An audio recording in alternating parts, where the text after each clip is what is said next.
Welcome to Return to Roots, a Mil2Vet podcast where the veteran community shares their experiences during transition by narrating their stories and highlighting the resources that shaped their journey to a successful reintegration into the community. Ring the bell to stay up to date and follow us on all social media. Attention, mature audience, listener discretion is advised.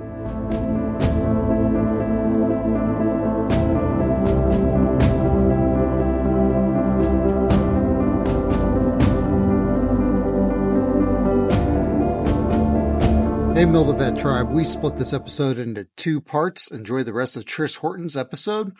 All right, Mil2Vet tribe, hit that subscribe button and listen. So not everybody has, let me clarify, not everybody has a hard crash.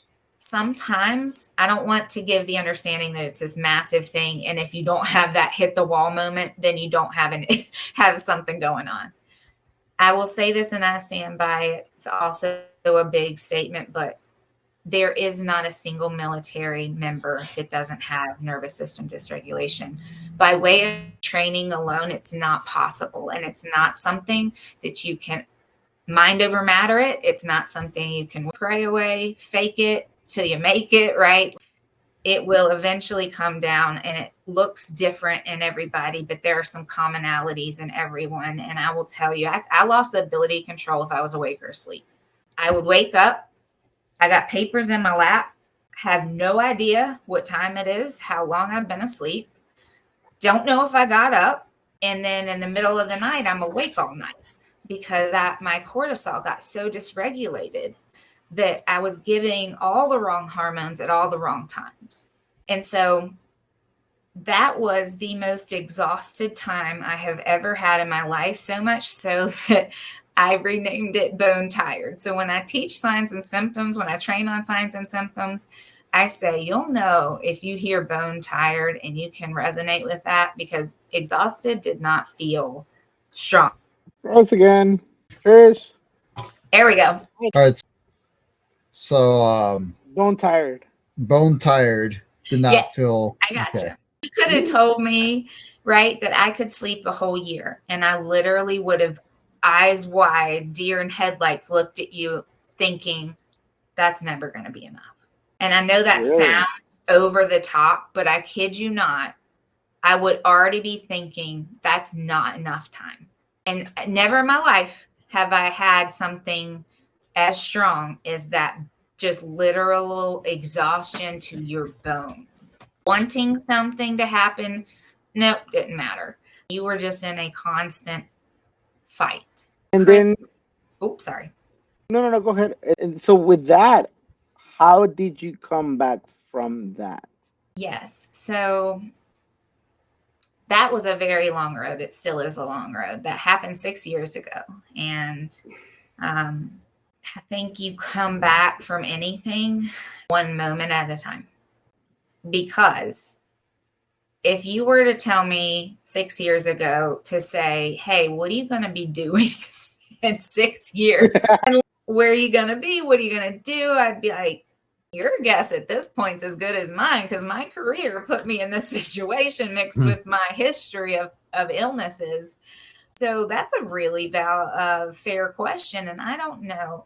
But here's the thing. I'm not afraid of the answer I don't know. I never... Chris, I know your original question was, how did I transition so frequently? I never wanted to do something that I didn't love. I kind of made the best agreement I could with myself that, yes, sometimes you just have to tough out a job for a paycheck. However, that would not become my default, that I would not get myself in a career and just stay the course, be miserable because that's quote unquote just the way life is. I'm sorry, it's bullshit.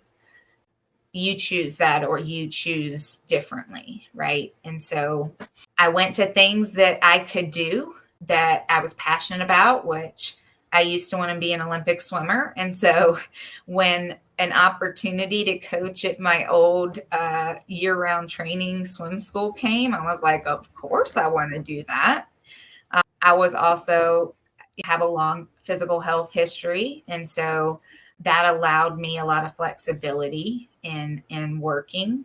And then when I walked into PetSmart one day, this is where it all changed. I kid you not.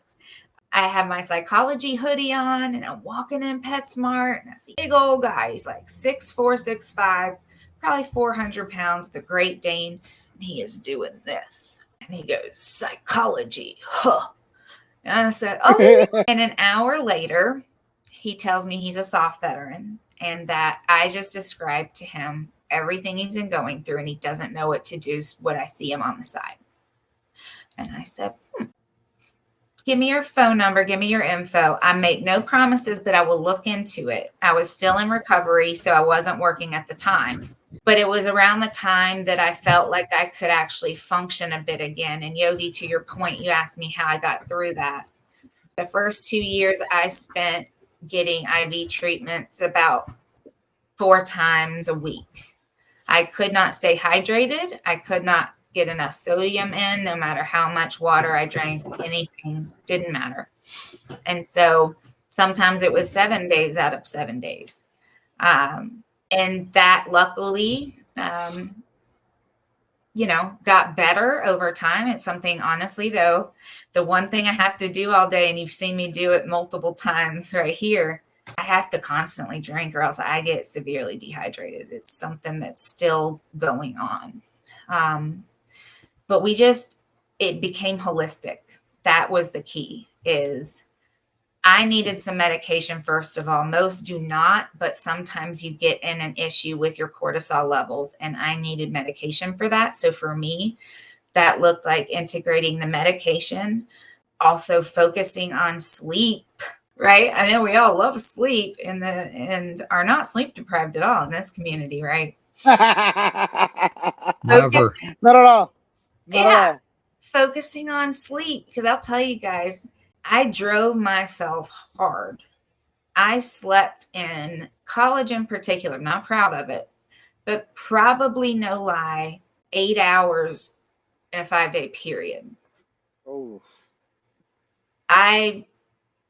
It was very unhealthy. However, so for me, focusing on sleep was like, wow, this is massive. But okay, like I was desperate. I couldn't function. I would have words that I knew, right? And I have such even a bigger heart for dementia patients, because I had such brain fog that I know what's in my head, but I could not say it out loud. And I got so frustrated. That was probably one of the hardest aspects for me, is this going to go away? So yeah, it looked like several things for me. It was the medication side. It was sleep. It was massively, and this was the hardest piece. My doctor comes to me one day, I want you to try this diet. When I say I was not thrilled, I have flipped my life upside down and I'm like, I eat well. Oh my gosh, are you kidding me? Right. So much has changed. But again, desperate. I want my life. Right. So I said, I'll do it. And man, I literally and figuratively ate my words. And so much so that I went back to school for nutrition.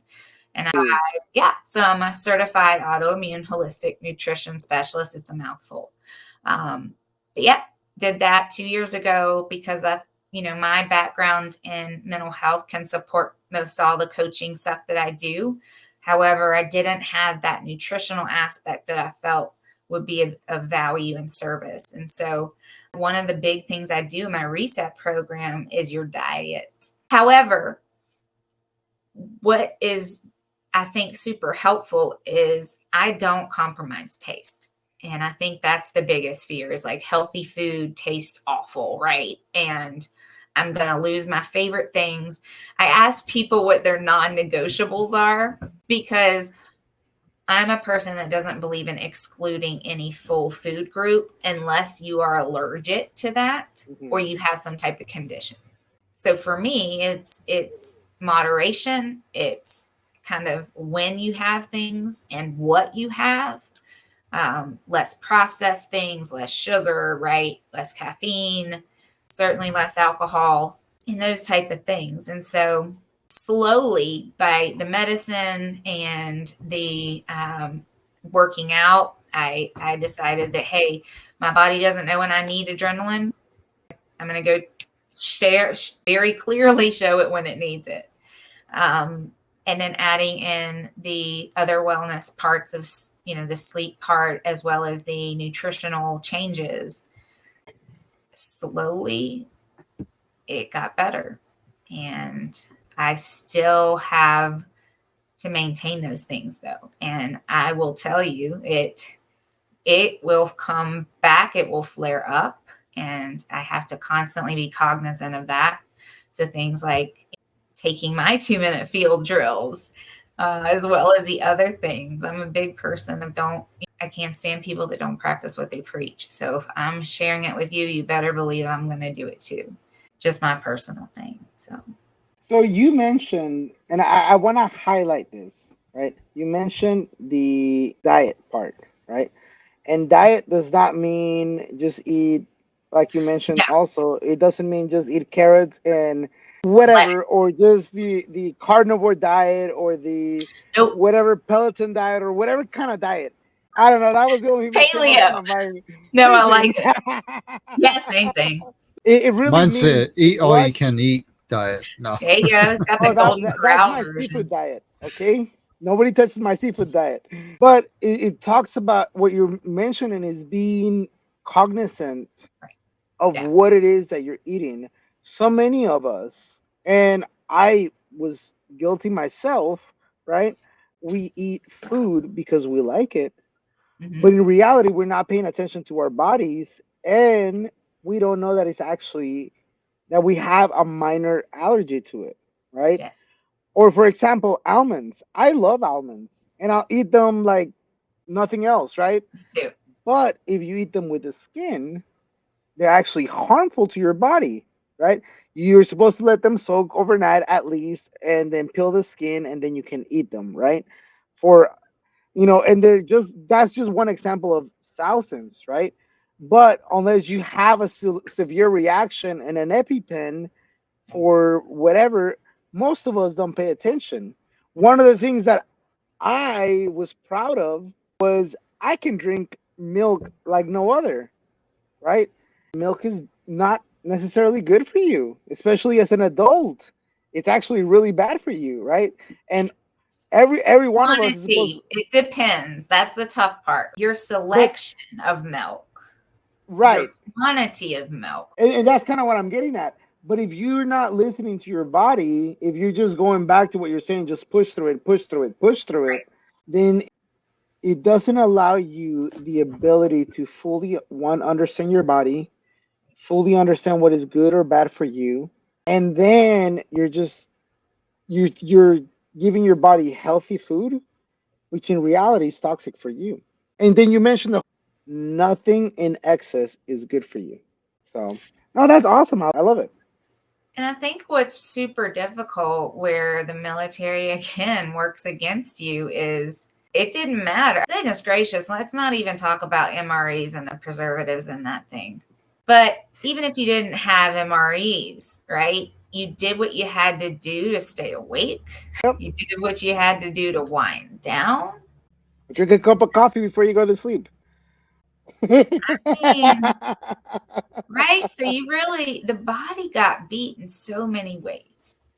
And the mind did too. It's a whole system though. And I could kind of relate to the whole entire bone tired, brain fog, all that stuff. And I really do think that anybody that was in high demand, really top performance kind of stuff was doing that. And it wasn't just physical.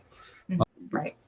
Especially with aircraft maintenance, it was just a lot of mental. There was a ton of physical aspects to it, but it was. I think it was just kind of a heavier mental weight, especially for our field. And I know towards the end, it was just like my body was starting to just. I felt like it was just like falling apart, figuratively and quite literally. Right. And it's crazy how you're go for 20 years and then you just get to the finish line and you're just like, oh man, I'm barely able to hold on anymore. And that the fight and flight thing, what you said about it always being on, you got in that point where it was always on, is just when that happens to you, it's hard to get out of that. Oh, yeah. Super hard. Right. Because it's not just, again, going back to body's one big muscle memory. It's going to go into fight, flight, whether if it's used to that, right? Because you get used to your surroundings, you get used to your environment. This is not shocking news. However, the way the body responds to those environments, it also gets used to that and tries to almost anticipate the need. So when you transition, and again, what no longer serves you is this tune out, right? Mental overload or overhaul, better, because you miss physical health signs, relational health signs, certainly mental health. And then it all catches up one day. Chris, what you said, I hear a lot, right? It's like, I mean, it really just started to fall apart. And for me and what I know, that points directly to a lack of education and training about nervous system dysregulation, which is why I focus on not only that resetting that stress response. However, I also work on training leaders what nervous system dysregulation is, why it's so important, and how it's actually linked to military readiness, national security, and our veteran suicide numbers. It's a training I offer called Regulating. With that, I want to talk a little bit or a lot about your program. I'm confused. Is it a little bit? Is it a lot? Do you want to do a little bit or a lot? I'm so confused. I would like to talk moderately about your program. A medium speed. Yes, programs. What do you want to know? What programs do you have? First off. All right. And then second of all, right? What are each one of those programs and how do they apply to either active duty service members and or to veterans or transitioning service members? Yeah. So I spent most of 23 grinding out in a balanced way, but grinding out. Again, got to do what yeah. 3 different programs. So I had said to you guys that what got started was that Soft Man and PetSmart, right? Who then became the first person not the first person I coached, but in that capacity. And he agreed to be a guinea pig other than myself. I had already created my nervous system reset program called the HACK program. And he tested it out with me. We made adjustments. I'm always a research geek, so I'm always looking up the best ways to fine tune it. Word of mouth traveled, right? And then as things got going, it's 2020 hits. And I joke that if I didn't know this is what I meant to do before, you better believe 2020, post 2020 world, it's like, okay, well, now we're all needing a reset. And the world's on fire and we've never been through this. And okay, so now we've got to figure this out. And so the HACK program, actually, for any SOF or SOF spouse, I do have a nonprofit partnership that will pay half the amount for any SOF or SOF spouse to go through my programs. I offer the HACK program, which is the full nervous system reset program. I design it to your needs because, yes, do we all have a lot of similar symptoms? Of course. However, I design it to your symptoms and what I call your 3 threats to thriving. So essentially, what are the 3 greatest things that if you could have those things better, right, that would directly help you get from survival to thrival. I love to make up words here. So thrival's a thing. Just like stressless. So we're just secondarily, I realized as awesome as nervous system reset is, I needed to slightly pivot and offer an option for training and education and prevention. Because for me, you guys remember the old school DARE program? Let me age myself a minute. Yep. My goal ultimately is to be the DARE program of this issue.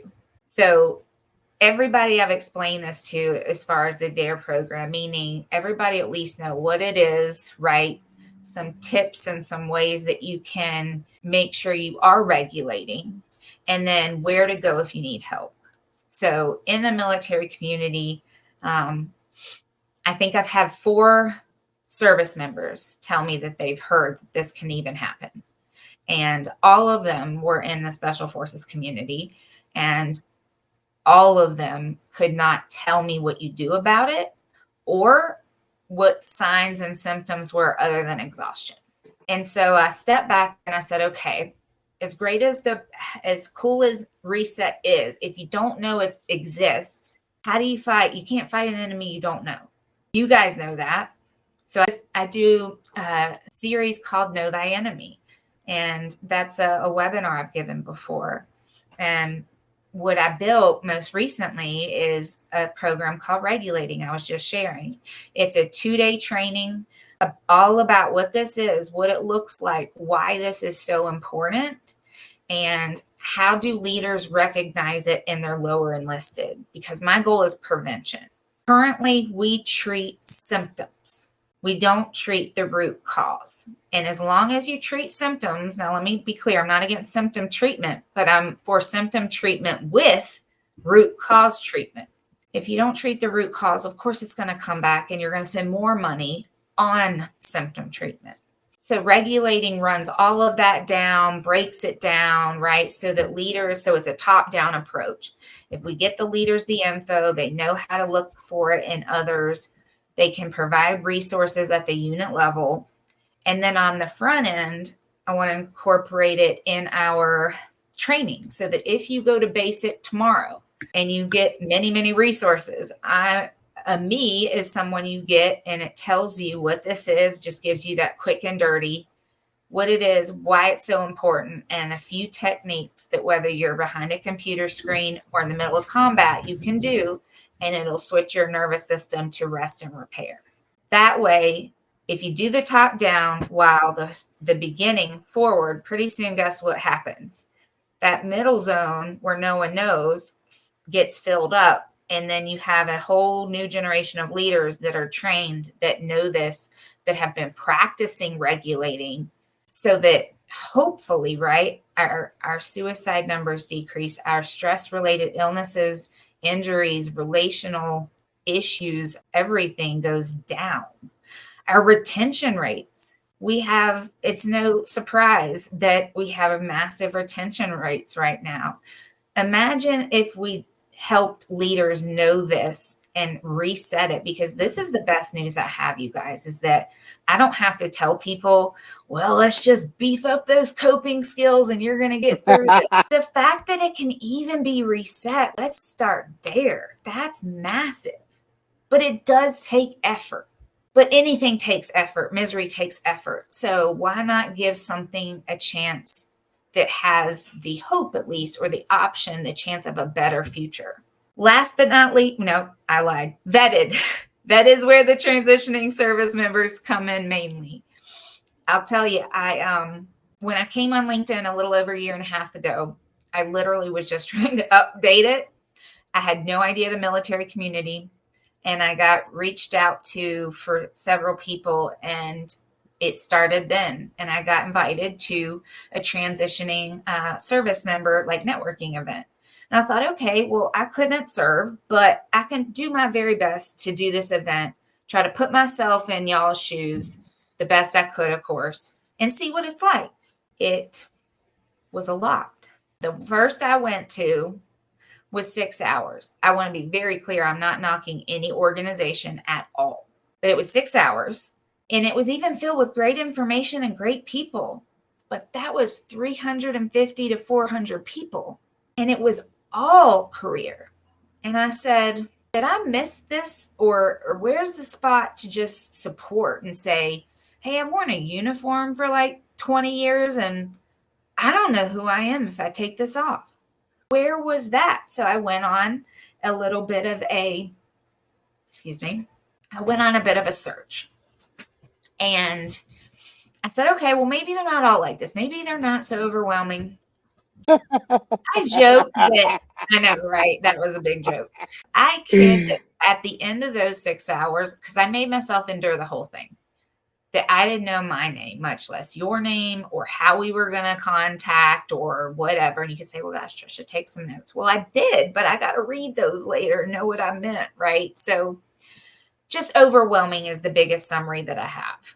And so I went to more that I was invited to, and I found, again, not knocking any one organization, an overload, all focused on career, resume, interview. And also then they started to contradict one another. So that was a fun discovery. That never happens, Trisha. Oh no, Nothing wouldn't do that to nothing ever members, contradicts it. That just doesn't happen. You guys. You got to go back to the beginning where you just ignore it and you just continue. Right? And honestly, you're joking about this, but that's where the service members give up. Yep. They're like, what's true? You're Right. telling me one thing, the other telling me another thing. I'm already overwhelmed. I have no idea what's going on. Well, this is too much. As a civilian, hey, those service members just know this. There's a lot of people out there that know that there's a requirement, congressional requirement, that they're supposed to put on these things. Yeah. And we could talk till we're blue in the face about this. And that's why we have, like, up in the top corner of our screen, we have this application that we really push people to go towards. It's called My Transition Timeline 365 app. And it helps you manage your timeline. And it's not our app. I'm not that smart. I don't know how to do an app. And Yogi could probably figure it out. But this application helps you track your transition. And it helps you kind of organize all mojo that they throw at you, all this information. It's tons of information. And they give you this sheet when they send to the transitioning class. And you lose the sheet because they send you this one piece of paper. There's a piece of paper out of the whole entire thing that is the most important part of this. And it's a little checklist. This checklist can be on your phone now. And that's what this app is all about. So I'm sorry to plug that in there, but it's great. But it's super important to tie that in. I'll have you send it to me if you don't mind, because I'm always making resources. So basically, here's the moral of this story was I'm a civilian and I got massively confused, almost nearly thinking I don't know how to create a resume or interview. And I'm going, well, if I'm going through this much, right? Like, how much worse is it on your side? No wonder everybody throws up their hands and is like, bleep it, right? Like, just forget it. And so I said, again, still on the hunt for the support place, still on the hunt for something that's non-career. And so I couldn't find it. And so I said, you know what? Forget it. Screw it. I'm going to make it. I've always been a group facilitator. I facilitated over 1,000 groups and I love it. And so I created what then I didn't know what it would be, but I wanted to create a space where service members had a voice. So literally I put on LinkedIn, like, hey, anybody transitioning service member, come, here's a group. I want to know what you need. If I can't do it, I own that, but I'll try to find someone that can. And so the guys I've been starting to talk to showed up, told me, we became a group. And now we're called Vetted, and we meet for free every other Tuesday from 7 to 8 p.m. Eastern. It's all peer-to-peer. It's a small group. And so the guys that are now 8-9 months in their civilian jobs come back and share and answer questions from the guys that are coming through or starting, or maybe just have never made it to Vetted before, and really set them up as best as we can. And yes, I talk about career and we leverage our networks. However, we talk about what are you doing for you and how are you staying well? And what do you need in terms of support? Do you need something start as a healthy meal? When's the last time you even ate? Because this stuff consumes you. And well, it can consume you. And when you're panicked, and a lot of people are sole money providers, breadwinners, so to speak, so they feel it extra going, but you don't understand, like, I can't hardly function because I'm so worried that we don't have another income in this home. Yes. And I got kids, right? And I got a spouse, and I get it. And so we leverage our networks. We say, hey, what do you guys want to do? Try to use our pipeline best we can and just pass along and support one another. Vetted is growing in 24 though, and we are offering more groups, and a subscription is coming that will provide you vetted resources. So I want to help you guys with the gift of time. I count 4 jobs that you have before you've even created a resume, much less interviewed or accepted a position. You've got your day job because you're not done. Even if you're on leave, even if whatever, you're not done.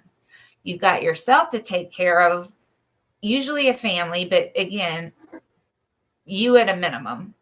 You've got all the VA appointments to set up and papers. And then if that's not enough, you got to hunt down the signature because that's about impossible. And so then there's that aspect. And last but not least, you have networking. That's a full job. You got LinkedIn, networking, and you haven't created a resume yet. You haven't applied for jobs yet. So one of the things we hope to provide and vetted, we will provide, is this resource list created by fellow transitioning service members. And Chris, this is very similar because what it can do is, let's say you found in your transition, we'll just say Google Calendar was a super helpful app, right? That helped you organize when you were meeting people and when networking was or what have you, right? You can write that down, put the date, put what it helped you with, organization, whatever. And then other people can add to that master list and agree with yours. And so you will get to see, as the list circulates, you'll get to see how many people said, oh yeah, that app was awesome. Or, oh yeah, this person, you need to talk to this person.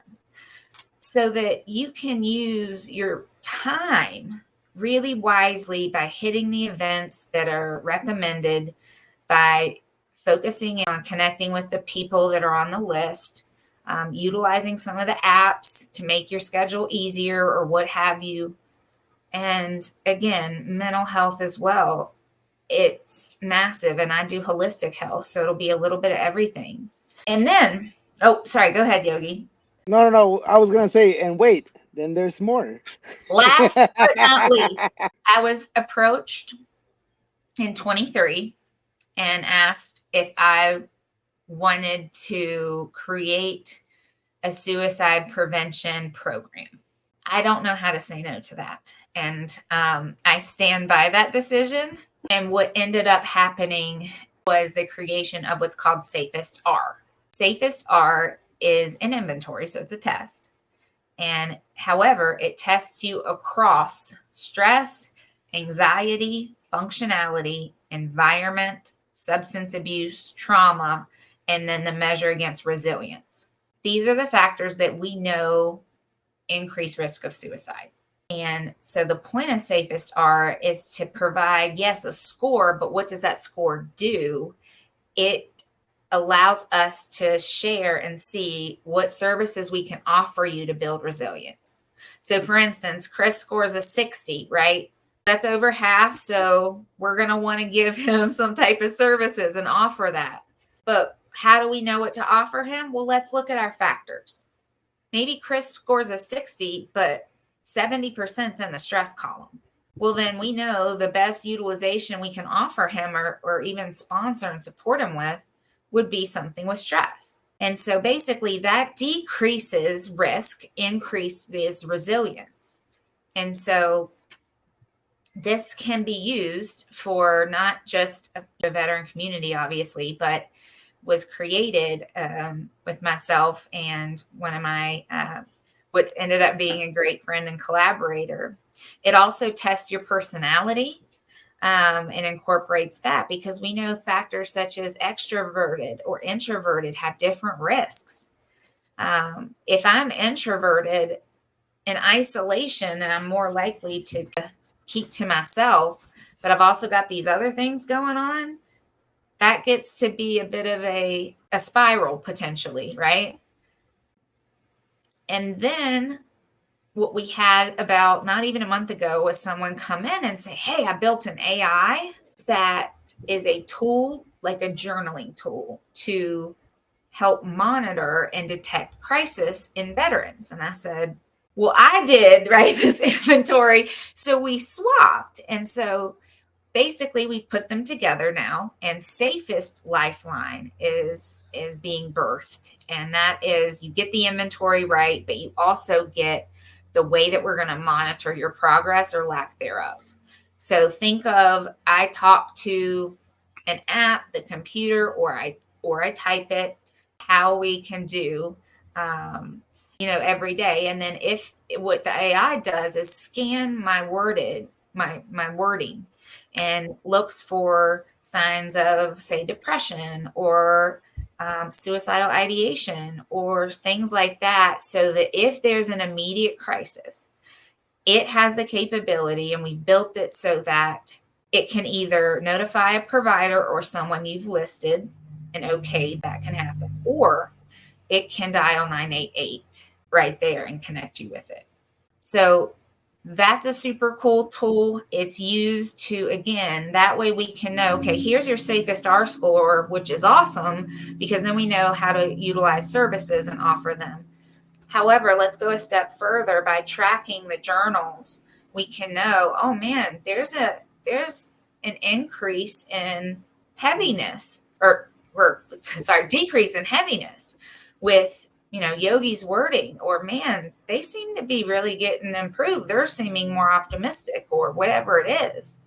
So we can say, oh man, okay, so that's something's on the right track, right? And oppositely, and probably equally of the point, is to intervene and offer different services if we see that decrease happening. And then, of course, it provides that immediate crisis response, so that if someone's in that black spot and can't get out of it, but they're, for whatever reason, right, in their journaling, and it can be audio, it doesn't have to be typing, then it can be connected to outside help. Or to your listeners, yes. I'm checking our chat here, and you can absolutely offer it on the website. It's going into beta test next week. And actually, I am requesting for anybody that's a veteran and wants to test it. It's anonymous. I do not, Yogi's got his hand up. Awesome. I don't need a name. I need a birthday, and that's it. And the only point of this is to strengthen it reliably and make it more valid. And so if you are interested, I will put here, email safestr23@gmail.com. Can you repeat that again? Yep. safestr23@gmail.com. So anybody that emails that, if you just say volunteer or information, right, we'll get you info on Safest R, as well as Safest R Lifeline, which is that AI integration. Perfect. Yep, that's it. And if you want to test it, we'd love to have you. That helps us just make it, again, more reliable for what it says it does, right? But yeah, we're super excited, and might be being implemented into the state of Missouri potentially soon. So we're doing the testing and integrating the option of the AI, so that, again, there's a monitoring process, which is super cool. And Brandon and his team did a phenomenal job, and he's a veteran. He's helped us prevent a lot of cyber things here. So he was the perfect guy for the job. If you have anyone that is passionate and wants to help, would you like to also have them reach out to you? Absolutely. And through the same email, or what would be the best way in I am not going to be picky. You can do stressalist@gmail.com. You can do Safest R. Oh, sorry, Chris. After Safest, there's an R, the letter R for resilience, 23@gmail.com. Either one works. It's going to come to me either way. So it really doesn't matter. But yep, there you go. That's perfect. But I know. Go ahead. No, go ahead. So I know that you're also very, very active when it comes to LinkedIn. I know that it's a very very good way to get a hold of you, communicate with you, Yes, and 100%. to share any issues. I know I have been a huge part of your messaging, and in all seriousness, for anybody that's listening to this currently, um, that's how Trish and I got connected through LinkedIn, and it's been a beautiful journey, just getting to know each other, and she's a phenomenal human, honestly. Everything that she's doing it from the bottom of her heart. She went through a hard time. For any listener that has been a part of our journey since the beginning, they know some of the challenges that I've had in the Right. past. For someone that has not, um, I have faced a lot of challenges, right? Both mentally, emotionally, this transition, physically, going through a lot of physical pain due to a surgery that I had.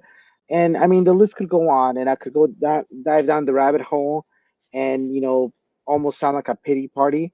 But that's not what this is No, about. it's not. What I'm trying to share is that even though we all go through a hard time, there are people out there that are willing to lend a hand and just listen, just hang out, just be a part of our journey together, and just Yeah. allow us that safe space to be able to move forward. Again, part of why this podcast exists in the beginning or to begin with was to be able to share knowledge Mhm. about programs, be able to uh, have a safe space, build a tribe so that we're able to have that support system. And also because we want to prevent the suicide rates, Yeah. the homelessness, the depression that leads to not being able to get a job, not being able to take care of yourself, not be able to be part of it. Sometimes you can't do much except try. We all have Yeah. our good days, we all have our bad days, uh, but we all try.